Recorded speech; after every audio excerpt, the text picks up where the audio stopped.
கொஞ்சம் ஜனநாயகன் முன்னாடி பின்னாடி இருக்கிற மாதிரி இருக்கு, உள்ள பூந்து அடிச்சிடலாமா அப்படின்னு நினைக்கிறவங்களுக்கும்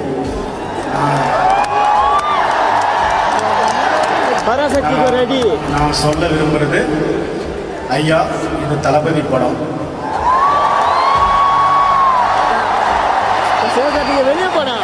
ஸோ உங்கள் மைண்டில் என்ன இருந்தாலும் கண்ட்ரோல் போட்டு எல்லாத்தையும் அழிச்சிட்டு 100% என்கேஜிங்கான என்டர்டைனிங்கான ஒரு படத்தை பார்க்கவாங்க with no dull moments.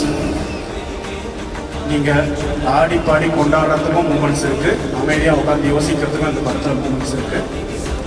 And second thing, இந்த படத்தோட எண்டில் வந்து ஒரு 15 நிமிஷம் ஃபேர்வெல் இருக்குது, எமோஷனாக அழுதுகிட்டே போகிற மாதிரி இருக்குலாம் சொல்கிறாங்க. அதெல்லாம் கிடையாது, இதில் அழுகாட்சியெல்லாம் கிடையாது. படத்தில் ஹோப் தான் இருக்குது, படத்தோட எண்டில் ஹோப் தான் இருக்குது. ஏன்னா தளபதிக்கு வந்து தி எண்டு கிடையாது, த பிகினிங்.